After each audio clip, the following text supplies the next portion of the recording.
I definitely tell people never try to predict your own death. If a chart is read very expertly, it will show indications as to when or how you'll die. They're very complex to make predictions with. It would take an entire week for me to predict one day. Charts are just such a multifaceted story. Medieval astrology has been a topic which has interested me since I was 6 years old. That's the most powerful of the Arabic parts that each person has in their chart, and your part of fortune tells you.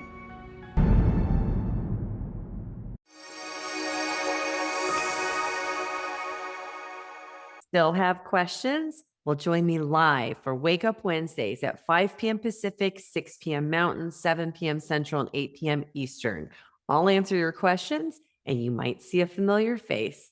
Together, we're waking up the collective. Thank you for watching. My guest today is Rebecca Sharrock, who has studied medieval astrology. And today we're going to dive deep into a topic that I have never discussed before on this channel. And the reason that we're doing this is because I previously interviewed Rebecca, who I found to be delightful. And we're going to talk about everything and how this connects. So, Rebecca, welcome back. Thank you so much for joining us again.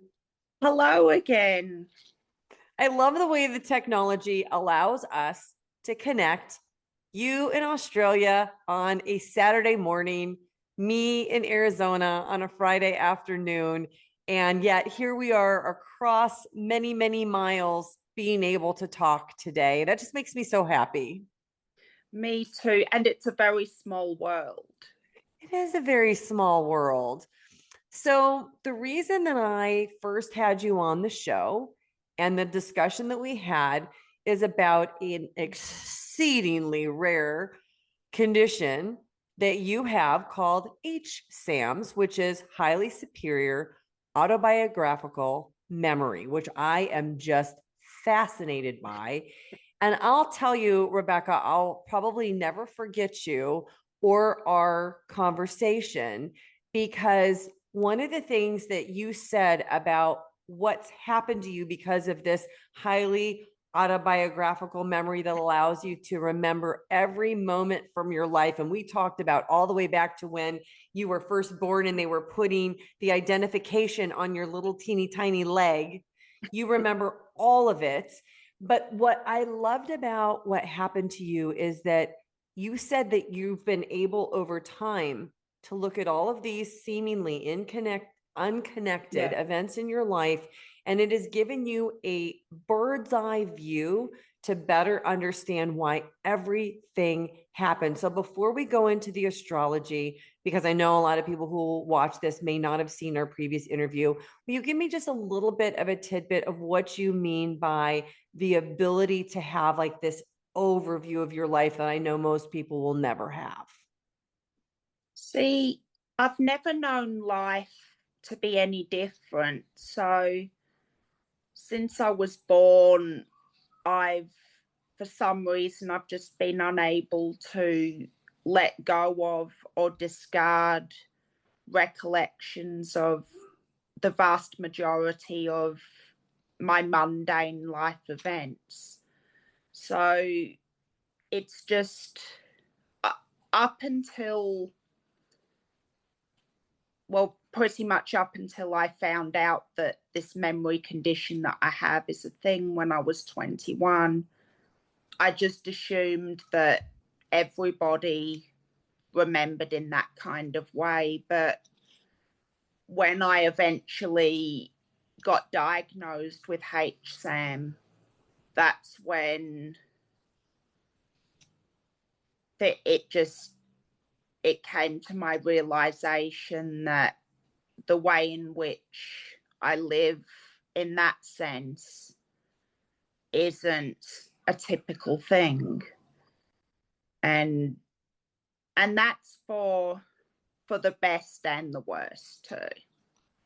So just to remind everybody, this is such a rare condition. First of all, it took Rebecca, 3 years to be diagnosed with this through the University of somewhere in California, right? Yeah, the University of California, the Irvine Or University. 3 years, first of all, to be diagnosed with this. But they have only uncovered 100 cases in the world out of 8 billion people that live on this planet. And I'm sure that they're always looking for more, but just to give people an idea of what this means. So you can look back to our conversation that we had. Do you remember what day of the week or the date that our conversation was on? So we had our talk. It was just after I'd done my recent talk with. And what do you remember? Like, what stands out? Because I know that you remember things verbatim. You can remember exact things that were said many years Yes. later. What stood out the most, maybe that I asked you or that we discussed in the interview that we did together? So what stood out the most when you and I did that talk? It was a Tuesday. What stood out the most was the fact that we ended up talking for a long time, well, clearly about this memory condition that I had. And I ended up being able to, it was much easier than I thought it would be. And we almost went over time because there were so many questions and I just had so many things to say. But I was talking about in that interview how everything in my life seems to have a butterfly effect and in everybody else's life too.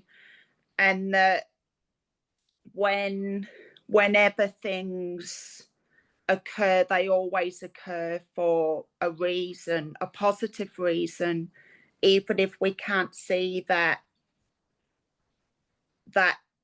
particular positivity at the time. And I mentioned too about something my dad said to me a couple of years ago, and this I mentioned in the talk as well, that because when I've had meltdowns my due to my autism and also my anxiety disorders too, and I've just out of frustration I've just said if only I could just see all of the things that are about to come and if only I can just change this.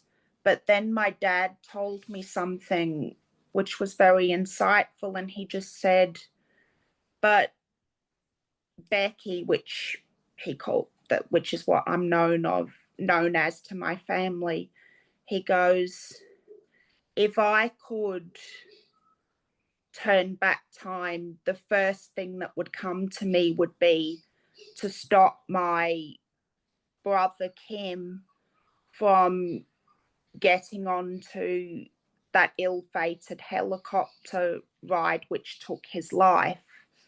And he said he could think at first, I'll tell him not to get on there. But then that horrific event which happened also led to positive things. And he said if I was to stop that from happening, tragic as it was, the way in which life would work out, I would never have met your mum and I would never have had my kids. And and that taught him a lot. And then he told me that everything in life, even the most painful events, have a positive reason, even if you can't see that reason at that very time. And I do fully agree with that. So beautiful, Rebecca. You know, we talk about the spiritual concept, which I think is very hard for a lot of people to integrate into their lives, and that is that everything is happening for you and not to you. And I believe that even when the bad things happen to me and I'm like, oh, why is this happening? And I have to stop myself Yeah. because we're still human and we don't understand it all. We can't see the bigger picture, but I truly do believe it is all happening for us and not to us. So thank you for all of the insights. And if you guys want to check out Rebecca's video, you can find it up here or over there. I'm not sure. I never know where the video recording is going to make it, but it's going to be up there. And you can link to it and watch our whole interview. And also in our last meeting too, it was just before, when we did the recording, it was just prior to Valentine's Day. So it was a few days prior to that, and then a few days later, which was on the 14th. That's when, yeah. All connected. I love it. Well, today we're going to talk about something completely different. We're going to talk about medieval astrology, which I know nothing about, absolutely nothing. And on purpose, I actually didn't even look it up because I wanted to hear about it through your eyes. So, first of all, can you tell us what this specific type of astrology is?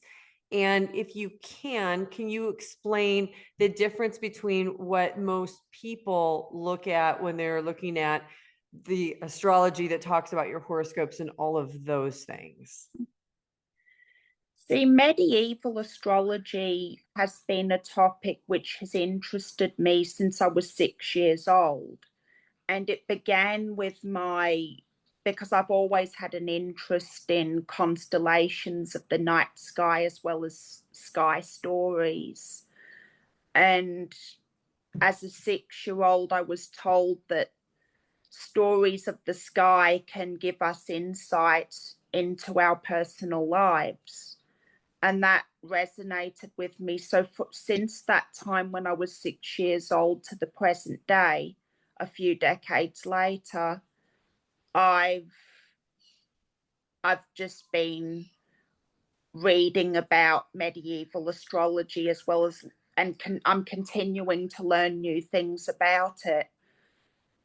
And I have an interest in 15th century and 16th century Europe, which they used medieval astrology a lot in those times, and very often it tied together with astronomy.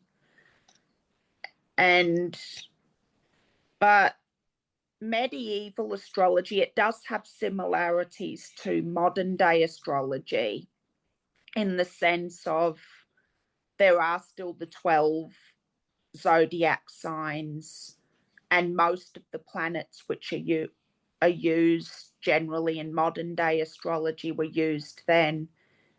But in medieval astrology, no planet further than Saturn is used because they weren't yet discovered at that time. But I've noticed that in modern day astrology, it's not very often that fixed stars are used. So a lot of planets are used, but not many stars such as Spica or Algol or Sirius. They're not often used in modern day astrology, but in medieval times they were used a lot. And another thing in medieval astrology which isn't used too often are the Arabic parts or lots, such as the part of fortune. That's the most powerful of the Arabic parts that each person has in their chart.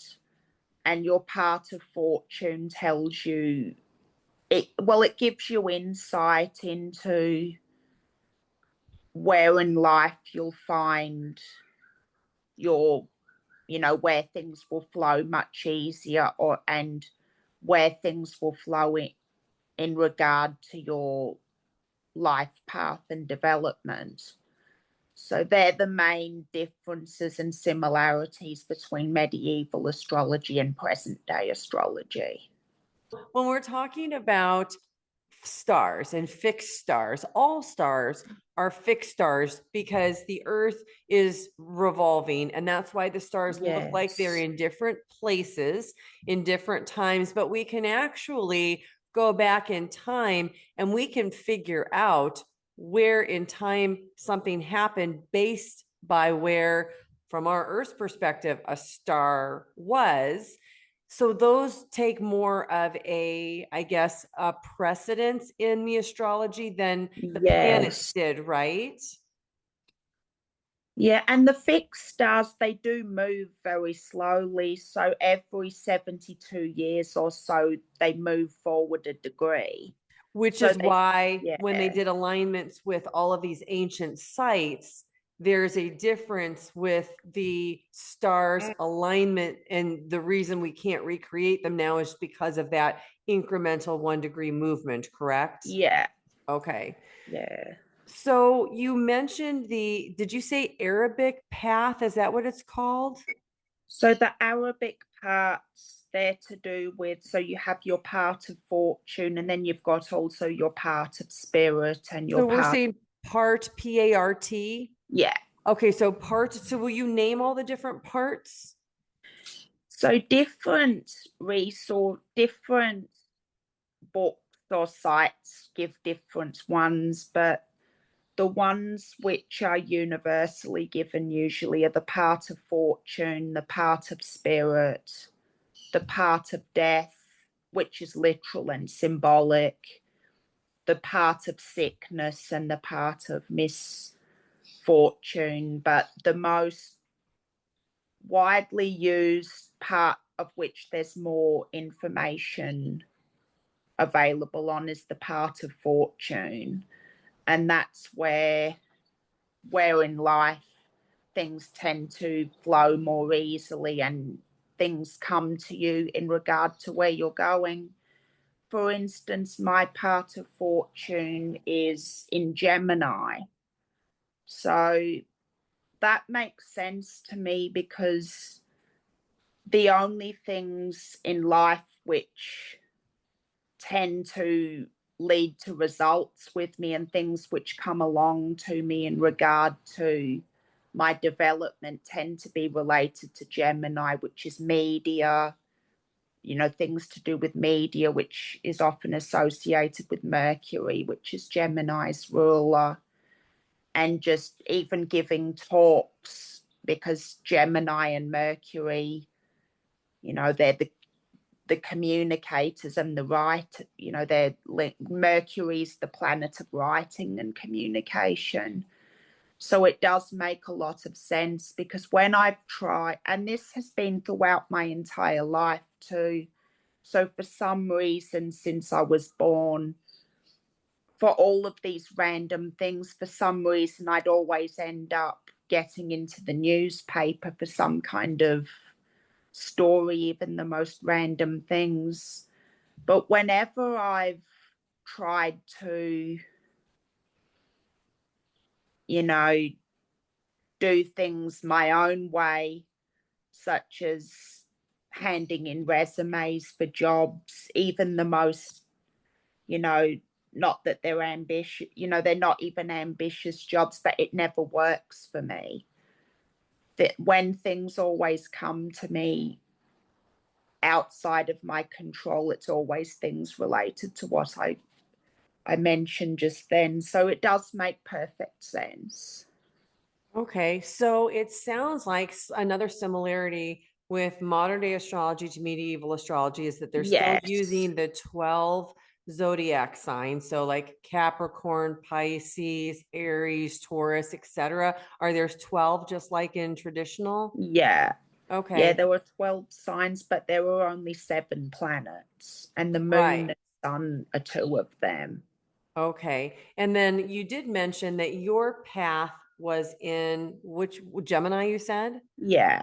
So this sounds to me like when somebody has an astrology and they put in their birth date and where they were located and the time that they were born, and it gives them their entire picture. It'll say your moon was in Aries, and they'll name all the different things. But you said your path is in Gemini. So I understand it when they're saying a moon is somewhere, but what does it mean when it's a path? How is that connected? And so that we can understand it the way that modern astrology talks about, like the moon is in something. So, in terms of paths, see, the whole chart has a role to play in how life goes. So, it and different planets and different angles suggest different things. So, the path of fortune, which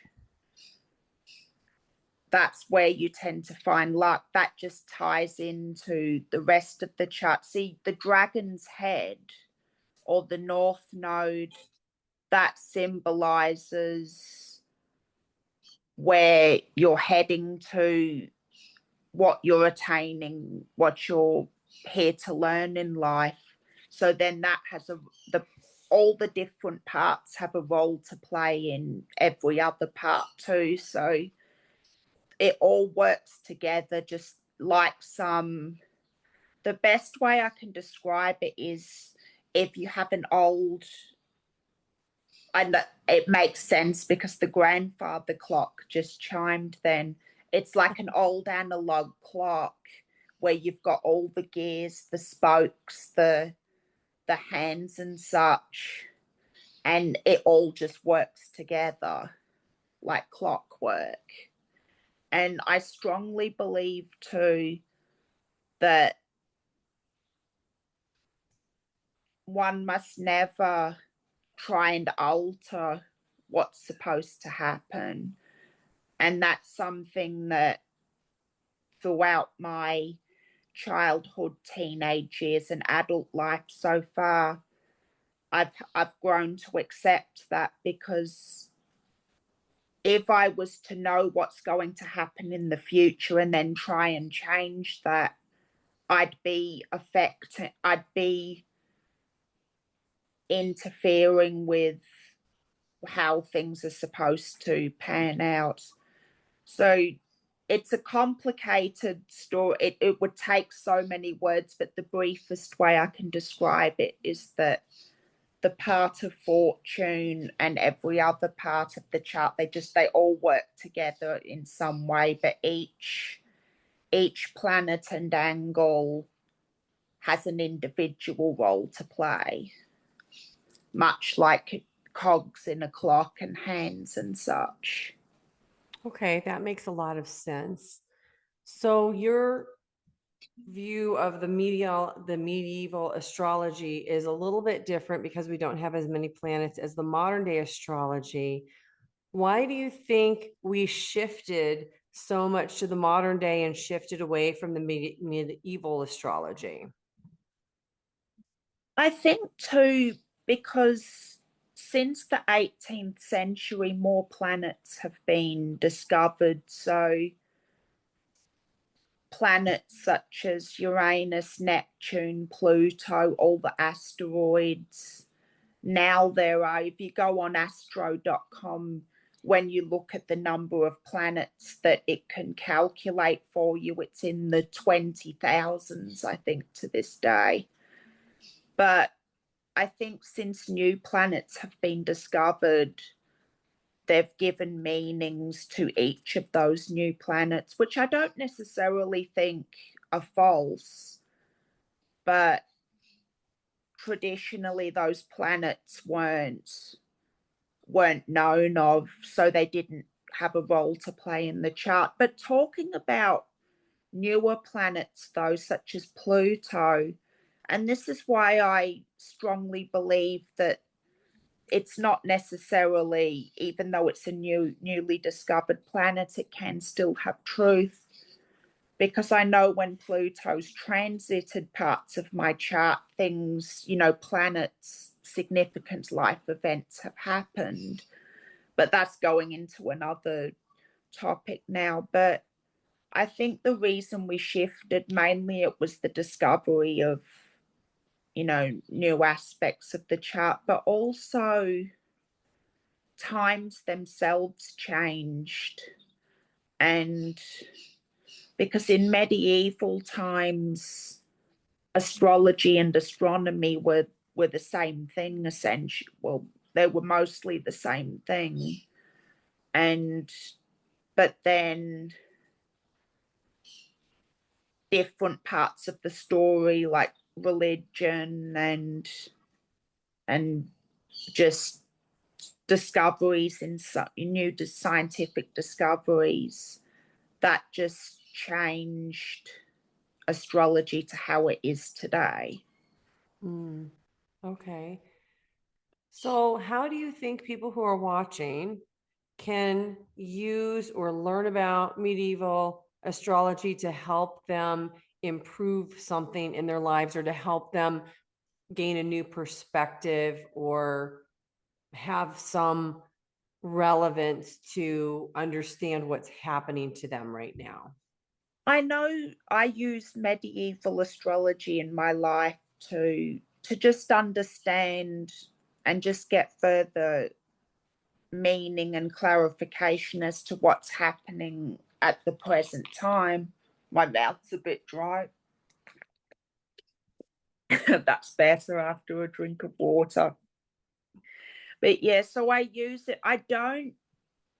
I'm careful about reading too far into the future in regards to my personal life, because, and there are several reasons for that, not wanting to interfere with if there's something which I don't want to hear and such.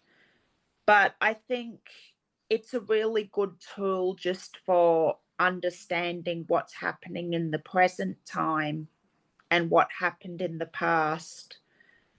And it is very important too, when you're starting to learn a new topic like this, which is the case for me when I'm starting to learn Chinese astrology and numerology. It's to understand that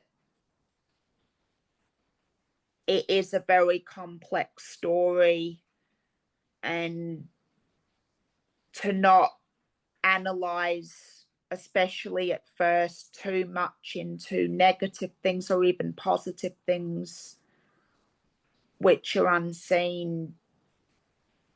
Yeah, but I know it would take a lot of words to say this, but to sum this all up, I think in terms of how medieval astrology can be used to help your day-to-day living, it would be to but ways in which there are programs which you can use which can tell you where all of your planets are, such as astro.com is a really good website for that. But there's so much online now too. If you were to say, what does it mean when my sun's in this sign, in this house, and if my Jupiter's in retrograde or so forth, you can look up that online. But it is if it's a subject which hasn't been done before, you do have to be cautious about certain things. But yeah. What would you tell people that they needed to be cautious about? So being cautious is especially when reading the negative things. So I definitely tell people, never try to predict your own death. That would be something to be very cautious about. And to also be cautious about even predicting things that are very pleasurable and things which which excite you, because if it's not read properly, you may get disappointed if it doesn't happen. But I think especially, and every book which I've read has said never try and predict your own death or somebody else's death. But I know when I use astrology in my life, I've never analyzed anybody else's chart but my own. But I've taken what they've said. I've never tried to predict when I'll die and how I'll die. So do you really think that there's enough information out there with all of these different techniques? And now we have AI that somebody really could use enough information from enough different modalities that they could predict their death? Yes. And that is concerning. See, I do believe that if a chart is read very expertly, it will show indications as to when or how you'll die. But the thing is, as I said, it all works together like cogs in a clock. So different parts can, change the result of, if one planet indicates that, different parts can cross over. But I do think, because with AI, there are on Chat GPT, there are GPTs which can analyze your zodiac chart, which that's another topic itself.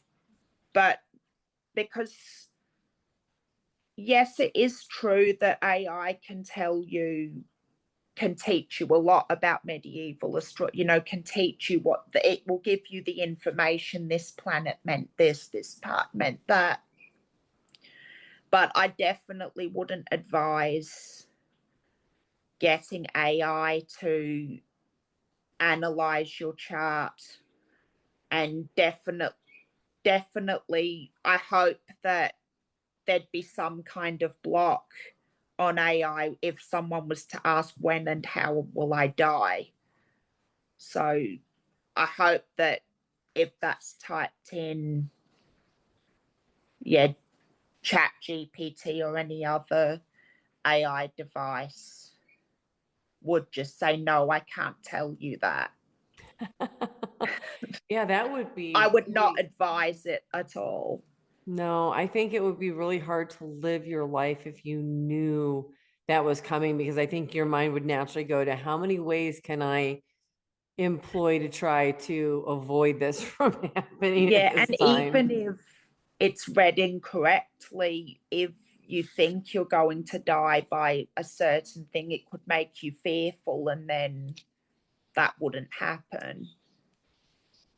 Wow. Yeah, that would be very crazy. So, what other tools do you really like besides the regular astrology and the medieval astrology? You mentioned numerology. So, what are some of the other tools you really use that have really helped you to understand yourself better? So since I was 6 years old, as I was saying, I've been studying medieval astrology, but also there are some other things which I'm interested in learning about too. See, numerology is another one, and numerology and astrology go hand in hand, and there is medieval numerology as well.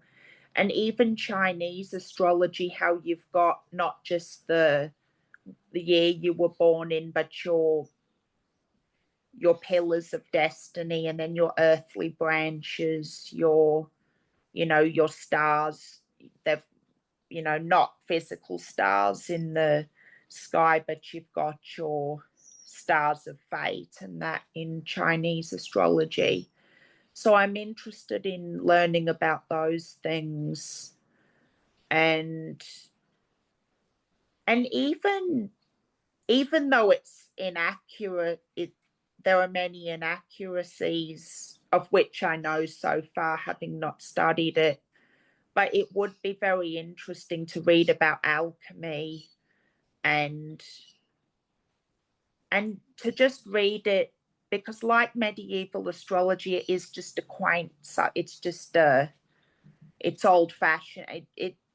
It's to do with Yeah, it all ties into my interest of medieval Europe. So there's some other things that I'd be interested in learning about. But currently, I'm reading more into numerology and Chinese astrology. So, Hmm. see, my mum's interested. She's starting to read about palmistry, I but was going to ask about that.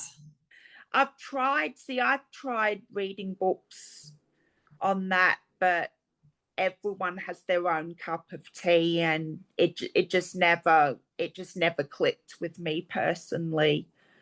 But that is a sister art to astrology as well, and but I've never been able to understand it myself. So It was interesting because it really popped into my mind when you were talking about the ability to understand or predict your own death. Because if you remember from palm reading, you have a yes, lifeline, and I would be like, "Oh, you're gonna have a long life. Oh, you're which gonna have a short life."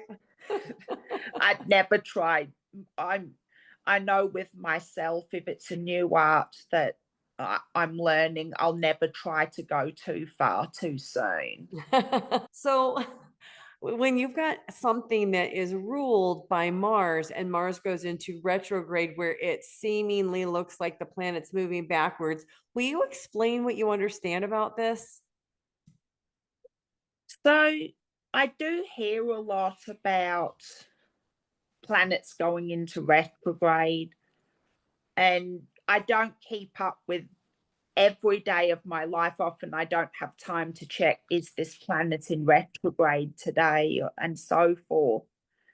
But I do know when you said about Mars there, seeing my own chart, Mercury's so strong. So whenever Mercury frequently goes into retrograde, I think that affects my life very much. See, I never really thought of, because I'm continuing to learn about this subject, but I never really, at first, I was never really into keeping up with retrogrades and so forth. But I do know that Mercury being strong for me, I'm very sensitive to when it goes direct, it goes stationary, it goes into retrograde and so forth. But and this goes into numerology, which is another conversation. But I know I was born on a Monday, which is ruled by the moon, and I was born on the 11th, which is also ruled by the moon. And I do find I do get affected by phases of the moon, from when it's new, full, waxing, waning, and so forth. And I was born during and this is back to astrology now. I was born during a waxing gibbous moon. So the moon was almost full when I was born. So, and in Taurus, that's supposed to be its strongest sign traditionally. That's not Cancer, which is the sign it rules. So it's all such a multifaceted, charts are just such a multifaceted story. That's why you know, they're very complex to make predictions with. Predictions can be made with charts, but I know in my own life, I find I'm so busy with other things that it would take an entire week for me to predict one day, with all the parts together. Well, So, I think that sums up the complexity of it when you say it yeah, would take an entire week to predict one day. yeah. But essentially, I like the topic of astrology just to understand what's happening in the now or in the past, just to ask, why did that happen? Just to give myself clarification as to why an event happened or why an event is happening. But Sure. when you go into the future, it's just such a long-winded, confusing thing that would take so much longer. Yeah, that makes sense.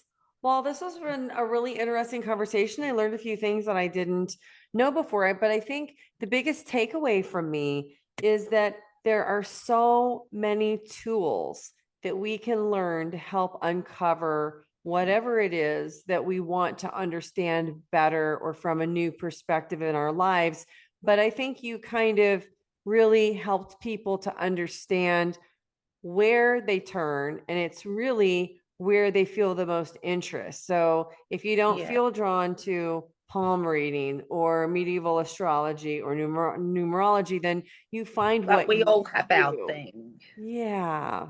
And this book too, I was gifted this for my 13th birthday. It's backwards on here, but it's astrology by Starfire. And I Okay, I can think put that, that in the comments for in the notes for everybody. yeah, but it says the general editor is Kim Farnell, but it's just called Astrology and it's by Starfire. But this talks about the more medieval aspects of the topic. And there are very few books that I've found that really teach a reader about medieval astrology, but this book was a gem with helping me with that. That's great. So, Rebecca, is there anything else that you would like to share with the audience before we go? I think we've covered a lot you know, with all of the things that I could answer as briefly as possible in such a short space of time. But also, as well, I want to thank you because this is the first time that I've done a talk of this sort. See, I've spoken a lot about the memory condition that I've had, but medieval astrology, it's a new thing for me to talk about, but it's an old thing in my life. And Right. that's what my mum said to me because when I did my last talk with you a few weeks ago, just before Valentine's Day, I and when you said, because when the topic came up that I've been studying this art since I was 6 years old and it's just a part of my life, you said you were saying you need to do another talk about this. But my mum also encouraged me because she said, no, Becky, this is something that you've been doing since childhood and it's been a part of your life. You need to talk about it. Because Yeah. before then, I'd just keep it to myself because, I was worried about what people would say. And this was even before when I was a teenager, when I was a child, but mum said, no, this is a key part of your life. You need to talk about it. Well, I'm So, so glad you did. I think that this was a delightful conversation. I'm always looking at new tools, new ways that we can glean insights that help us to be happier, to understand that we're more powerful souls. Well, Rebecca, I just want to thank you so much for your vulnerability, for wanting to come on here and to help share things so that people can glean some little bit of information that they didn't have before. So thank you for your part in what you are doing to help wake up the collective. It is so needed today. oh, you're welcome and thank you. And of course, this show is absolutely nothing without all of you who tune in to watch, to listen, and to share these beautiful conversations. If there's something that Rebecca talked about that really piqued your curiosity or your interest, I'd love to hear from you in the comments about it. And even if you just got to the end of it and you just want to say collective or waking up the collective, all those comments really, really help this channel to grow. So thank you. And if you still have questions, you can join me for Wake Up Wednesdays live at 5 p.m. Pacific, 6 p.m. Mountain, 7 p.m. Central, and 8 p.m. Eastern. Thank you, everybody, for watching. Do you believe that love never dies and you want to hear stories that prove it? Well, hit the subscribe button. You belong here.